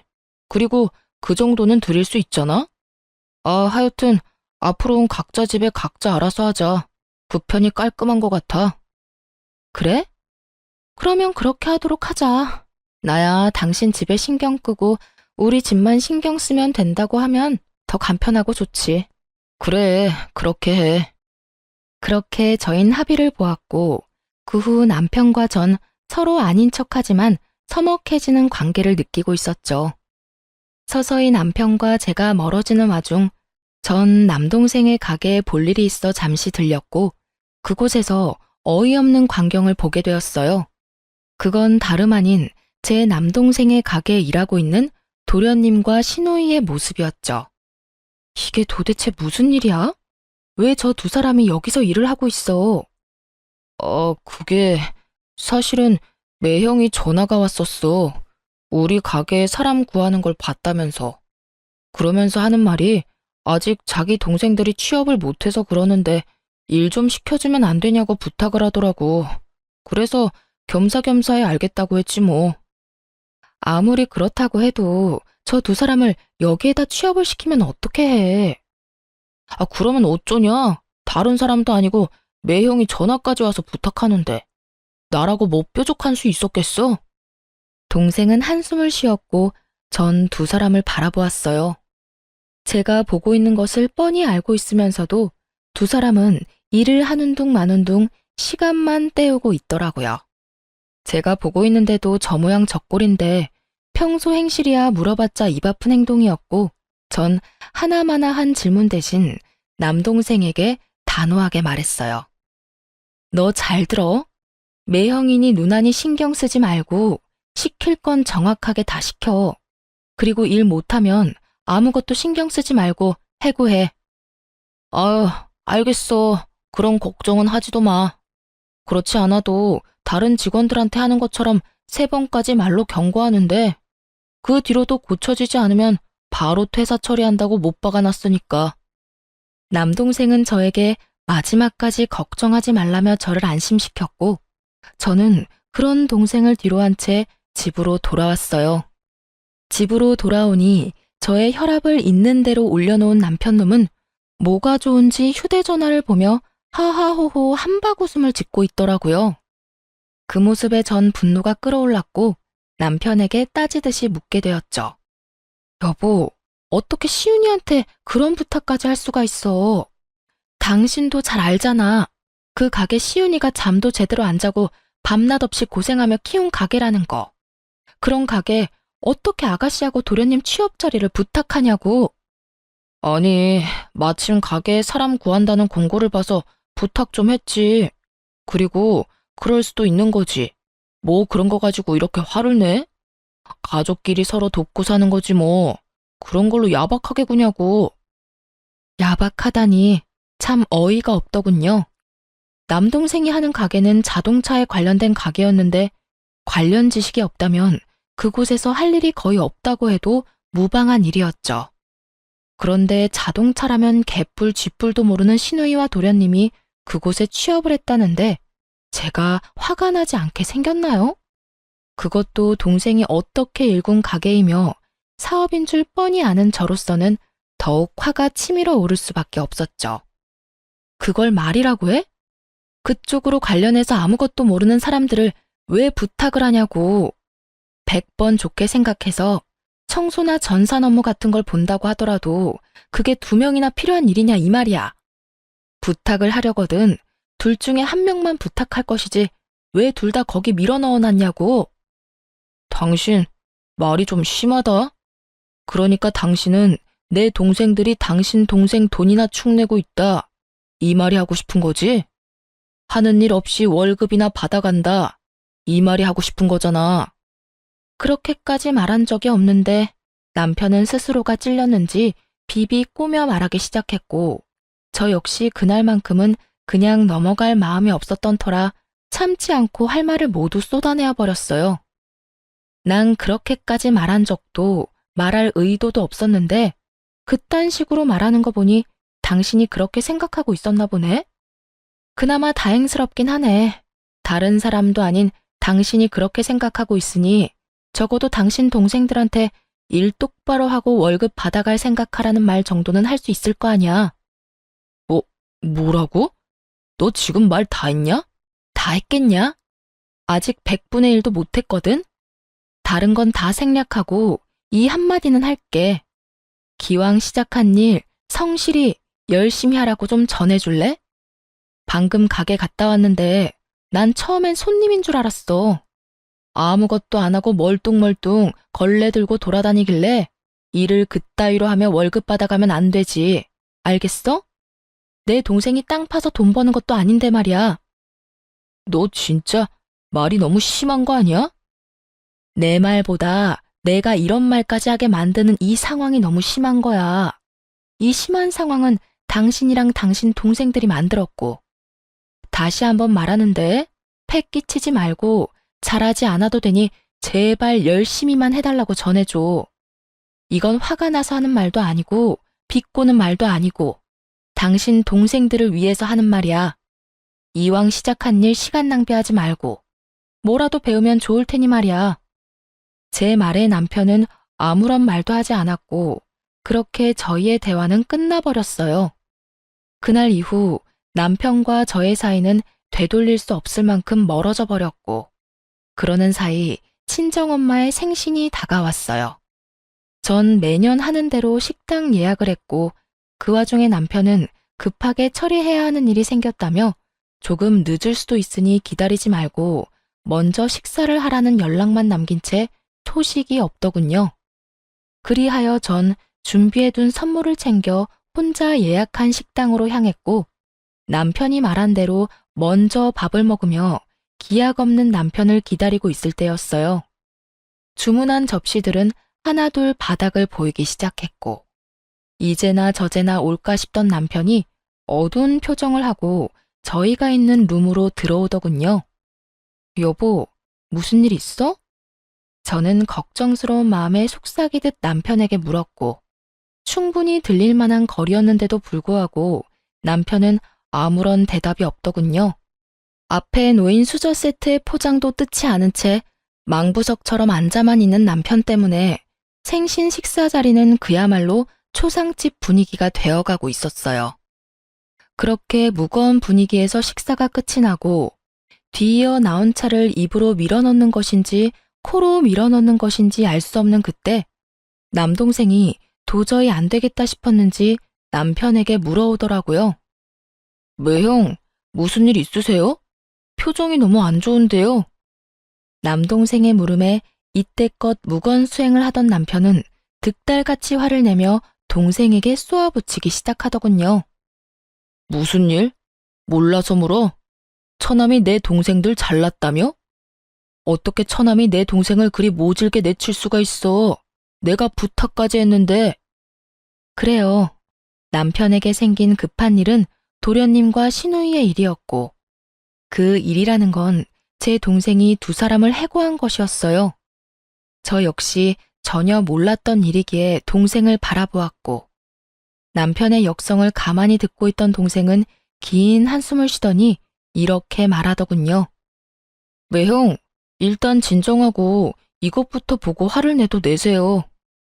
이렇게 말을 한 동생은 휴대전화를 꺼내 남편과 저에게 내밀었고 그곳엔 도련님과 시누이가 번갈아가며 포스기에서 돈을 야금야금 꺼내가는 모습이 반복되어 재생되고 있었어요. 저도 웬만하면 그냥 넘어가려고 했어요. 기분 상하지 않게 좋은 말로 몇 번이나 말도 했었고요. 그런데 한두 번도 아니고 몇 번씩이나 돈을 꺼내가는데 도저히 그냥 둘 수가 없더라고요. 동생의 말이 끝나고 남편의 얼굴을 살피니 화가 엄청 난 것 같더군요. 하지만 자신이 무어라 입댈 상황이 아니란 걸 잘 아는 남편은 말하는 대신 얼굴을 붉히곤 가만히 있더라고요. 동생들을 대신해 한마디 사과의 말도 없는 남편의 몰상식한 행동에 동생 역시 기분이 상했는지 먼저 가보겠다고 말하며 부모님과 막내 동생을 데리고 가버렸어요. 그렇게 저와 남편만이 남게 되었죠. 다른 날도 아니고 엄마의 생신날. 이런 분위기가 되어버리니 제 기분도 썩 좋진 않더군요. 그것도 제가 그렇게 우려했던 시누이와 도련님의 잘못된 행동으로 이런 상황까지 왔다는 사실도 크게 한몫했고요. 화가 꽤 난 저도 어떤 말을 해야 할지 몰라 입을 다물고 있는데 남편 놈이 감히 입을 떼기 시작하더라고요. 네 동생이 내 동생들한테 얼마나 짜게 굴었으면 저딴 짓까지 했겠어? 이 무슨 말도 안 되는 소리를 짓거리고 있는 것인지 처음엔 제 두 귀를 의심했습니다. 뭐라고? 지금 당신 뭐라고 했어? 네 동생이 내 동생들한테 월급을 얼마나 작게 줬으면 저딴 짓까지 했겠냐고. 애들이 얼마나 생활이 힘들었으면 저런 짓을 다 해? 전 기가 막혀 웃음이 나왔고 한참을 웃던 저는 남편의 그 말도 안 되는 생각을 부셔주었어요. 야, 네 동생들 다른 직원들 월급보다 훨씬 많이 챙겨줬어. 아, 월급이 아니구나. 주급으로 받아가셨단다. 생활이 힘드셔서. 그렇게 자기들 편의까지 다 봐주면서 데리고 있었더니 그딴 짓거리나 했다는 게 말이나 돼? 그것도 몇 번씩이나? 충동적으로 어쩔 수 없는 상황이라서 딱 한 번 그랬다고 해도 뜨악스러운데 뭐? 한두 번이 아니라고? 진짜 어이가 없네. 이 와중에도 당신은 당신 동생들만 생각하지? 제 말에 남편은 입을 꾹 다무는 것도 잠시 여전히 화를 내며 동생들이 가져간 돈을 그까지 푼돈이라고 하며 돌려줄 테니 얼만지 알아내 알려달라고 하더군요. 전 알겠다고 하며 자리에서 일어났고 남편 역시 제 뒤를 따랐어요. 식당을 나오며 전 하던 대로 계산을 했고 남편은 그마저도 마음에 들지 않는다는 투로 이렇게 말하더군요. 남의 동생 해고시키고 월급 주던 돈도 남아 돌 텐데 계산이나 하고 가지 왜 그냥 갔대? 전 대답할 가치조차 느끼지 못하는 남편의 말을 무시한 채 혼자 집으로 돌아와 버렸어요. 집에 도착하니 남편도 뒤이어 집으로 들어왔고 전 그런 남편놈과 말을 섞고 싶지 않아 최선을 다해 피하고 있을 때였어요. 남편은 눈길도 주지 않고 고개를 돌려버린 제 앞에 기어코 서서 저를 똑바로 보고선 말 같지도 않은 말을 짓거리기 시작하더군요. 나 도저히 안 되겠어. 내 동생들도 그까지 사업하게 해줄 거야. 그럴 능력 되면 시켜. 얼마든지 시키면 되지. 왜 그걸 굳이 나한테 말하는 거야? 이 집 살 때 내 돈도 정확히 절반 들어간 건 기억하지? 기억하지. 그건 왜? 당신 설마 아니지? 왜 아니겠어? 나 이 집 담보로 대출 받아서 내 동생들 앞길 열어줄 거니까 당신도 그렇게 알고 나하고 은행 같이 가. 공동 명의라서 같이 가야 할 거야. 그렇게까지 나온다고? 이렇게 막무가내로? 그래, 좋아. 당신 마음대로 뜻대로 다 해. 대신 이 집에 손대는 그 순간 나하고 이혼도 하게 될 거야. 이혼해도 괜찮으면 대출 받던가. 이혼? 하면 되지. 난 이혼하는 한이 있더라도 대출 받아서 동생들 사업시킬 거니까 그런 줄 알아. 남편의 요구는 오기에 가까웠고 전 절대 그렇게는 못 해준다는 말을 남기고선 방으로 들어와 버렸어요. 그렇게 시작된 부부싸움은 끝날 기미가 보이지 않았고 서로에게 상처를 주는 말만 주고받을 뿐 대출 이야기는 나오지 않고 있었어요. 그렇게 싸움으로 시간 낭비를 하고 있는 와중에 야속하게도 시모의 생일이 다가왔고 전 남편의 말을 잘 듣는 아내가 되기로 했죠. 각자 집은 각자 알아서 잘 챙기자던 남편의 말을요. 전 매년 시부모님들의 생신이 되면 어김없이 평이 좋다고 소문이 난 식당을 예약해 모셨었고 저의 그런 대접을 꽤 좋아하셨었어요. 하지만 저는 남편의 뜻에 따라 아무것도 하지 않기로 했고 예약뿐만 아니라 매년 준비했던 봉투와 선물조차도 준비하지 않았죠. 시간은 째깍째깍 흘러가는데 저에게서 아무 연락이 없자 다급한 시모에게서 먼저 전화가 왔더라고요. 아가, 올해는 어디서 하니? 연락이 와야 할 시간이 지났는데 아무 연락이 없어서 먼저 전화해 봤어. 아, 그게 그이가 알아서 한다고 해서 저도 기다리고 있어요. 어머님 아들 안목 잘 아시잖아요. 아마 모르긴 몰라도 엄청 좋은 장소로 구하느라 연락이 늦어지나 본데 조금 기다려 보세요. 근사한 곳에서 저녁 대접하려나 보죠. 어머, 그러니? 역시 우리 아들이 최고지. 그건 그렇고 이번에 우리 개모임 하는 친구들이랑 이번에 여행을 가기로 했는데 그 경비가 꽤 많이 들 것 같아. 그냥 그렇다고. 대놓고 경비 이야기를 꺼내는 시모의 의중이야 뻔했고 전 속이 시꺼먼 시모에게 저녁에 보자는 말을 하고선 전화를 끊어버렸어요. 그리곤 휴대전화를 내려놓는데 남편에게서 전화가 오더군요. 오늘 어디서 보기로 했어? 그걸 왜 나한테 물어? 매년 당신이 예약했었잖아.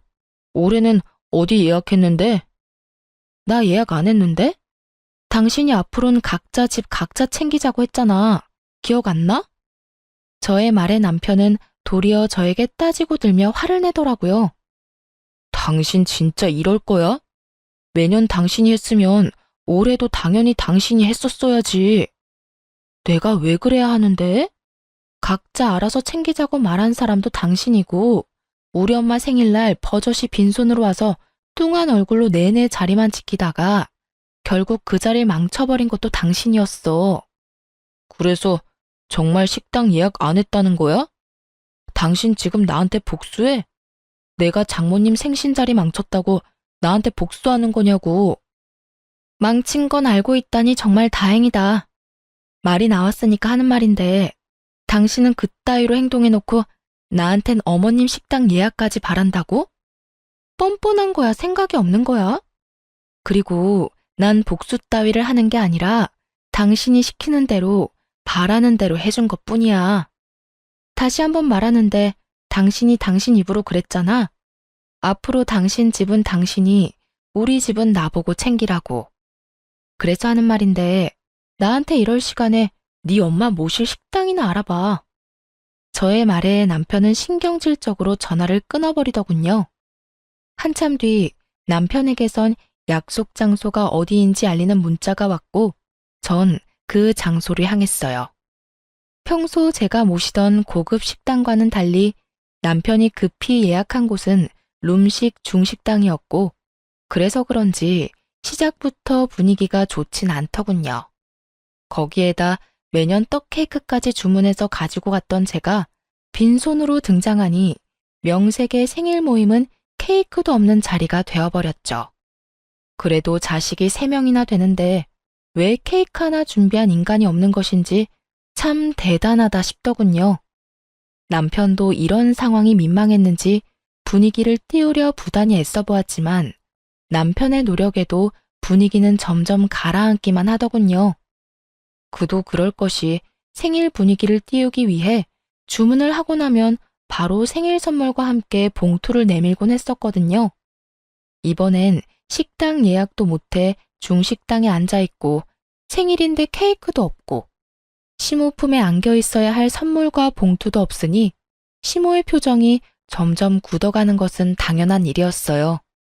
결국 죽상을 하고 있던 시모는 저에게 먼저 손을 내밀더군요.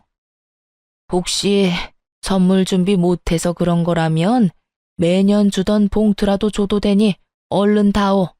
기다리다 못 빠지겠어. 이렇게요. 전 무언가를 대단히 바라고 있는 시모에게 딱 잘라 이렇게 말을 했어요. 아, 선물이랑 봉투요? 아범한테 못 받으셨어요? 그것도 올해부턴 아범이 챙긴다고 해서 제가 따로 준비 안 했는데요. 이렇게 말을 마친 전 밥을 먹기 시작했고 저의 나몰라라 하는 태도에 저를 제외한 시댁 식구들의 표정은 붓다 못해 썩어지고 있더군요. 통쾌하지만은 않더군요. 고작 제가 신경을 쓰지 않고 챙기지 않았을 뿐인데 엉망진창이 되어버린 그 상황이 말이에요. 분명 저의 잘못은 하나도 없지만 불편하기 짝이 없는 그 상황을 애써 무시하며 밥만 열심히 먹었고 남편은 그런 저를 한번 쏘아보고선 젓가락을 거칠게 내려놓더군요. 너희 놀고만 있지 말고 하고 싶은 사업 구상해서 가지고 와봐. 응? 그게 무슨 말이야, 오빠? 그러게. 갑자기 무슨 사업? 형이 투자해 줄 거야? 그래, 내가 대출 받아서 투자해 줄 테니까 기가 막히는 아이템으로 잘 구상해서 와. 남편의 말에 시동생들은 얼싸안고 기뻐했고 전 나지막한 목소리로 남편을 불렀어요. 여보, 진심이야? 마지막이었던 저의 물음은 남편에게 닿지 않았고 시동생들과 시모는 얼굴에 웃음꽃이 피며 남편을 찬양하고 있더군요. 우리 장남, 우리 아들, 역시 통 큰 거 좀 봐라. 동생들 걱정하는 건 우리 장남밖에 없구나. 오빠, 정말이지. 나중에 가서 딴 말하기 없기다. 오빠 최고야, 정말. 형, 정말 고마워. 그렇지 않아도 나도 취업 말고 사업이 하고 싶었는데 어떻게 내 맘을 딱 알았지? 정말 형 고마워. 그렇게 되돌이표 같은 찬양들이 이어지고 있었고 저는 정말 마지막이라는 생각과 함께 남편을 부르며 남편의 옷가지를 잡아 끌었지만 돌아오는 것은 뿌리치는 손길과 저를 향한 멸시의 눈빛뿐이었어요. 그때서야 전 확신했죠. 미루고 미루던 참고 또 참아왔던 순간이 바로 지금이라는 것을요. 모든 것을 결심하고 나니 비로소 머리가 가벼워지더군요. 이렇게 후련한 걸 왜 지금에서야 결심하게 된 것인지. 이런 인간도 남편이라고 이때껏 참고 또 참았던 제가 미련하고 한심해서 참을 수가 없었지만 이제라도 옳은 결정을 내린 것을 이 와중에 다행이라는 생각을 하며 결심한 것을 행동에 옮기기로 했어요. 전 아무 말 없이 가방에서 고이 간직해왔던 이혼 서류를 내밀었어요. 그동안 머릿속에서 몇백 번이고 남편의 얼굴에 던졌지만 현실에선 차마 그렇게 하진 못했죠. 그리고 짧고 간단하게 선포했어요. 우리 이혼하자. 저의 갑작스럽지만 당연한 이혼 선포에 남편 대신 시모가 되물어 오더라고요. 너 갑자기 그게 무슨 말이니? 이혼이라니? 말 그대로예요. 이혼하려고요, 저희. 이 사람은 집 담보로 대출을 받아서라도 동생들 사업 자금을 대주고 싶고 전 그런 꼴은 못 보겠는 걸 어쩌겠어요? 그래서 동생들 사업 자금 대주는 날엔 이혼하는 날이라고 몇 번이나 말했는데 이렇게 나오는 거 보니 저하고 이혼하고 싶은 거 아니겠어요? 아니 얘, 무슨 그런 일로 이혼까지 한다고 이 난리야. 가족끼리 서로 돕는 게 무슨 이혼 사유까지 된다고. 그러지 말고 좋게 좋게 생각하렴. 얘들이 잘 되면 너희한테도 좋지 않겠어? 이혼 사유가 될지 안 될지는 변호사 만나서 상담해 볼 테니 걱정하지 마시고요. 혹시나 이혼 사유가 되지 않는다고 해도 다른 이혼 사유들이 차고 넘치니까 이혼은 꼭 하려고 해요. 저의 눈빛엔 흔들림이 없었고 그랬기에 말투 또한 단호했어요. 그런 저와는 달리 남편의 눈빛은 속절없이 흔들리고 있었고 목소리 역시 떨리고 있더군요. 너 진짜 오늘 같은 날 꼭 이렇게까지 해야겠어? 오늘 다른 날도 아니고 우리 엄마 생신이야. 이런 날 꼭 이렇게까지 분위기를 망쳐야겠냐고. 그깟 이혼 얼마든지 해줄 테니까 일단 그 입 좀 다물고 조용히 있어. 남편의 말을 들은 전 더욱 조용할 수가 없겠더라고요. 그렇게 부모 생일이 중요한 인간이 불과 얼마 전 저희 친정엄마 생일엔 왜 그런 행동을 했는지 도무지 이해가 되지 않았거든요. 너 말 한 번 잘했다. 네 부모 생일은 그렇게나 중요한데 우리 부모님 생일은 중요하지도 않았어? 그래서 우리 엄마 생일날 그렇게 깽판을 쳤던 거야? 그날은 그럴 만한 이유가 있었잖아. 기억 안 나? 누구보다 기억이 생생했던 전 시부에게 모든 사실을 알려드렸어요. 아버님도 잘 알고 계시죠? 아가씨랑 도련님, 제 동생 가게에서 일하다 그만둔 거. 아니, 정확히는 쫓겨났다가 맞겠네요. 일하게 해달라고 부탁해서 자동차에 대해서 알지도 못하는 두 사람 일하게 해줬더니 글쎄 돈을 야금야금 빼돌렸다고 하더라고요. 그것도 한 번도 아닌 여러 번이요. 화가 머리끝까지 난 시부는 역정을 내기 시작했어요. 뭐라? 이런 정신 나간 것들이 내가 너힐 그렇게 가르쳤어? 어디서 도둑질이야, 도둑질이. 그것도 사돈 총각 가게에서. 제정신 박힌 것들이 할 짓이야, 그게? 그런 짓을 하다 들켰으면 손이 발이 되게 빌지는 못할 망정 뻔뻔하게 남의 탓을 해. 너희 당장 사돈 총각한테 가서 빌어. 아빠, 이미 다 지나간 일이야. 이제 와서 빌면 뭐해? 그래요, 아버지. 우리보다 나이도 어리다고요. 그 밑에서 일한 것도 자존심 상하는데 그 어린 놈한테 가서 빌라뇨. 전 절대 못해요. 생각만 해도 자존심 상한다고요. 이것들이 아직 정신 못 차리고 너희보다 어린 사돈 밑에서 좋다고 일할 땐 언제고 뭐? 자존심이 상해? 그렇게 자존심이 중요한 인간들이 도둑질은 왜 해? 너희 사돈 총각한테 가서 빌기 전까진 집에 들어올 생각도 하지 마. 알겠어? 이렇게 말한 시부는 자리를 떠버리고 시모는 욕설과 함께 저를 탓하며 원망 섞인 말들을 쏟아내더군요. 넌 꼭 일을 이렇게까지 만들어야만 속이 시원하니? 제가 뭘 어쨌다고 이러세요? 그 몰상식한 짓거리들을 한 건 어머님 자식들이고 전 그 몰상식한 어머님 자식들이 어떤 짓거리를 했는지 있었던 일 그대로 아버님께 알려드렸을 뿐이에요. 어디서 감히 내 자식 탓을 하는 게야? 넌 지금 이 상황이 안 보이니? 니까지 것 때문에 그 화목하던 우리 집이 풍비박산이 났다. 어떻게 책임질 거야? 입은 삐뚤어졌어도 말은 바로 하라고 했어요. 아줌마 집안이 풍비박산이 난 게 왜 내 잘못인가요?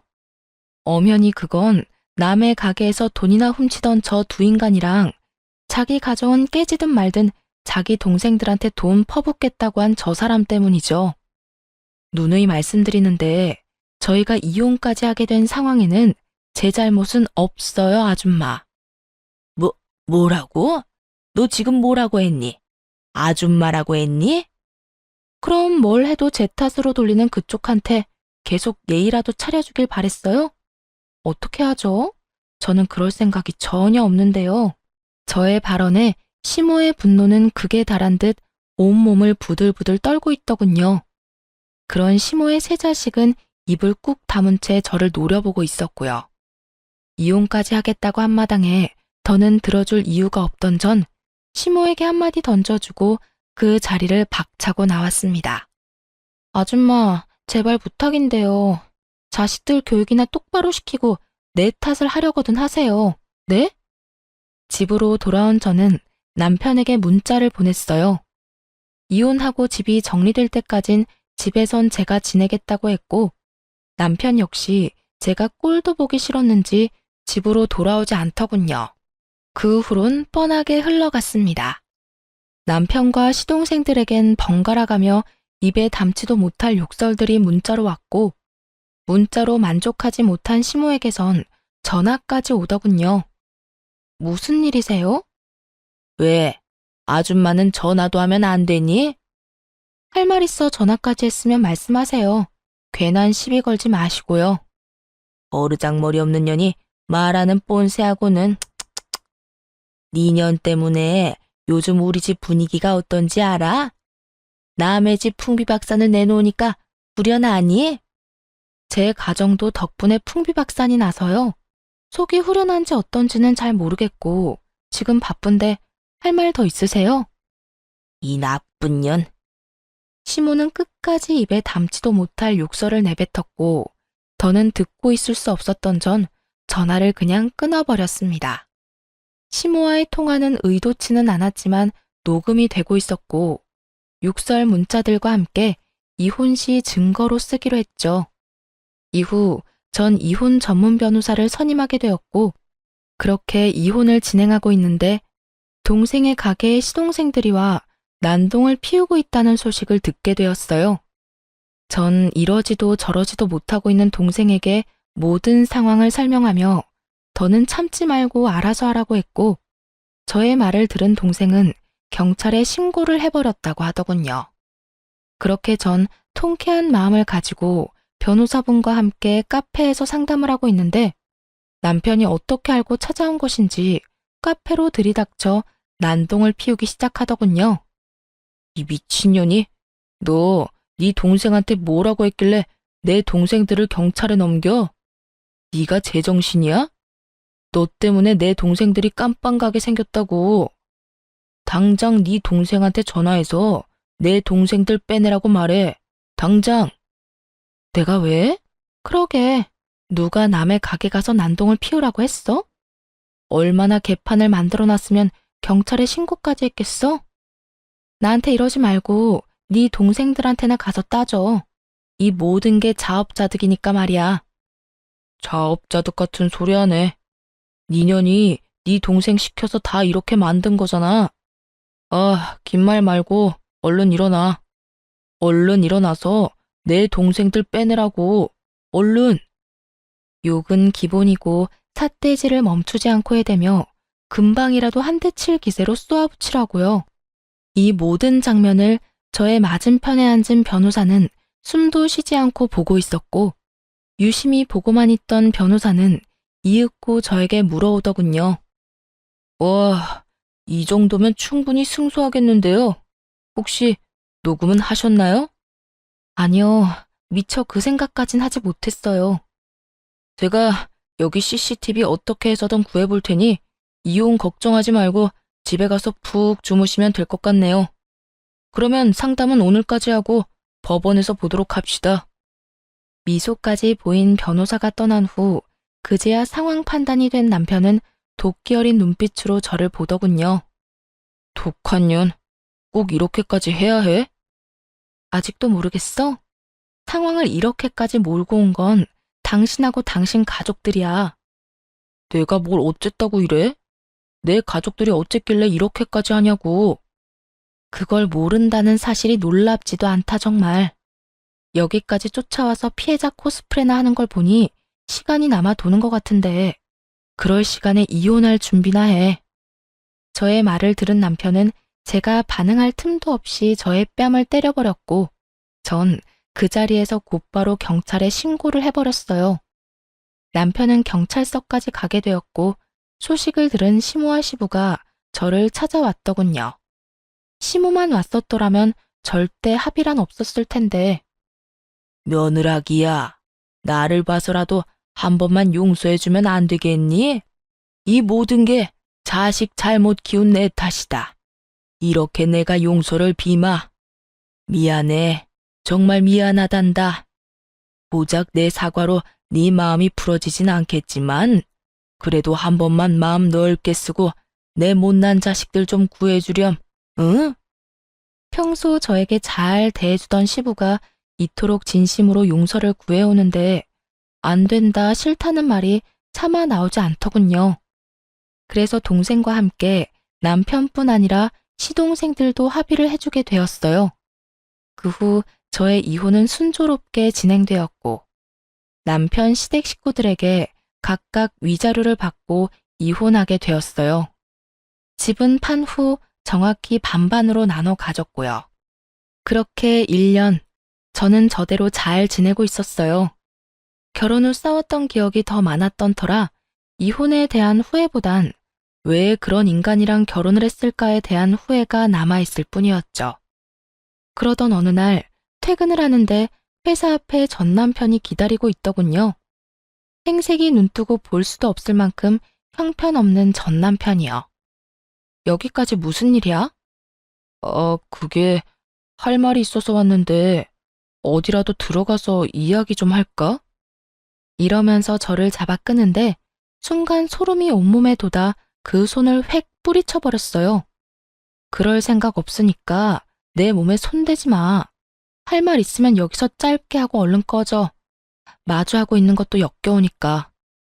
저의 말에 남편은 우물쭈물 망설이는가 싶더니 말릴 새도 없이 무릎을 꿇고 빌기 시작하더군요. 한 번만 살려주라. 나 길거리에 나앉게 생겼어. 이렇게 시작한 전 남편의 하소연은 그야말로 가관이더군요. 전 남편은 결국 집을 판 돈으로 동생들에게 투자를 해줬다고 하더라고요. 그것도 모자라 미리 당겨받은 퇴직금과 대출까지 받았다고 하고요. 죽었다고 생각하고 열심히 해도 망할 수 있는 것이 사업인데 그 게을러 빠진 것들이 노력이나 제대로 했겠어요? 자신감 넘치는 동생들의 사업은 손대는 것마다 망해 나갔고, 전 시댁의 집까지 담보로 대출을 받아 또 가게를 열었지만 그 역시도 망했다고 하더군요. 너무나도 뻔했던 결과라 솔직히 통쾌하다는 기분조차도 들지 않았어요. 그저 내 앞에서 무릎을 꿇고 있는 저 인간이 빨리 내 눈앞에서 사라져줬으면 좋겠다는 생각뿐이었죠. 그런 하소연이나 하려고 나 찾아왔어? 네 엄마도 그렇게 날 붙잡고 하소연만 해대더니 정말 두 사람 소름 끼치게 똑같다, 똑같아. 저의 말에 전 남편은 고개를 푹 숙였고 이내 개똥 같은 말을 뱉어내기 시작하더군요. 여보, 내가 정말 잘못했다는 거 알아. 나 정말 반성 많이 했고 많이 깨달았어. 내가 진작 당신 말을 들었어야 했는데 그땐 자존심 때문에 당신이 하는 말이 다 나하고 우리 집안을 무시하는 걸로만 들리더라고. 그래서 더 못나게 행동했어. 미안해. 진심이야. 전 남편은 눈물까지 흘리며 용서를 구하고 있었고 전 그런 전 남편의 모습이 구역질나게 싫었어요. 왜 이제 와서 저딴 말이나 짓거리고 있는지 도무지 이해가 되지 않기도 했고요. 그래서 하고 싶은 말이 뭔데? 나한테 사과하려고 찾아온 거야? 전 빨리 그 상황에서 벗어나고 싶었고 저의 의중을 눈치챈 남편이 저의 바짓가랑이 붙잡고 늘어지며 매달리기 시작하더군요. 나 다시 받아주면 안 될까? 당신 없이 도저히 살아갈 용기가 나지 않아서 그래. 당신이 한 번만 용서해주면 나 우리 집이랑 인연도 끊을 수 있어. 당신만 내 곁에 다시 와준다면 그까짓 가족 얼마든지 버릴 수 있다고. 너 드디어 미쳤니? 네가 가족까지 버린다고 하면 내가 받아줄 거라 생각한 거야? 정신 차려라 제발. 여보, 제발. 당신 나 사랑했잖아. 우리 사랑했었잖아. 이혼한 지 1년이 넘어가는데 이제와 사랑을 운운하는 전 남편이라 정말 어이가 없어 웃음이 다 나오더군요. 어줍잖은 말로 돌려보내봤자 또 찾아올 것이 분명했기에 전 남편의 손을 매몰차게 뿌리친 저는 단호한 어투로 이렇게 말했어요. 착각은 혼자 집에서나 해. 애먼 사람 찾아와서 괴롭히지 말고. 내가 경고하는데 한 번만 더 이런 식으로 찾아와서 사람 귀찮게 하면 그땐 스토킹으로 신고해서 회사 생활은 하지도 못하게 만들 거야. 알겠어? 저의 으름장이 통했는지 전 남편은 몸을 세우며 저에게 욕을 뱉어내더군요. 나쁜 년, 내가 어떻게 너같이 독종 같은 년이랑 살았는지 모르겠다 정말. 마지막까지 최악이었던 전 남편은 욕과 함께 사라졌고 그것을 마지막으로 다신 보는 일은 없었습니다. 빚더미에 앉았을 텐데 회사 잘리는 것은 두려웠나 봅니다. 그 덕분에 걱정 없이 잘 지내고 있지만요. 그렇게 모든 사건이 끝난 후 전 앞서 말했듯이 아주 잘 지내고 있어요. 왜 진작 이혼하지 않았을까 싶을 정도로 만족스러운 생활을 하고 있습니다. 결혼 생활을 할 당시 신혼 초반을 빼곤 워낙 각자 생활에 익숙해져 있던 터라 혼자인 생활이 허전하다는 느낌은 전혀 없더군요. 사연을 들어보면 그 빌어먹을 전 남편이 가끔씩은 생각난다는 분들도 계시던데 저는 그런 것도 없었어요. 오히려 혼자인 지금의 삶과 생활이 더 익숙하고 편하다고 느낄 정도니까요. 특히 명절이 되면 더 좋은 거 있죠? 저희 집은 친척이 없어 명절이 되면 조금 외로운 감도 있었는데 요즘은 그럴 틈이 없어졌어요. 왜냐하면 긴 연휴 동안 부모님을 모시고 해외여행을 간다거나 연휴가 길지 않을 땐 국내의 공기 좋은 곳으로 여행을 다니고 있으니까요. 하여튼 전 더없이 좋은 날들을 지내고 있어요. 이로써 제 사연은 끝이 났습니다. 저의 긴 사연 함께 해주신 모든 분들 정말 감사합니다. 오늘도 좋은 하루 되세요.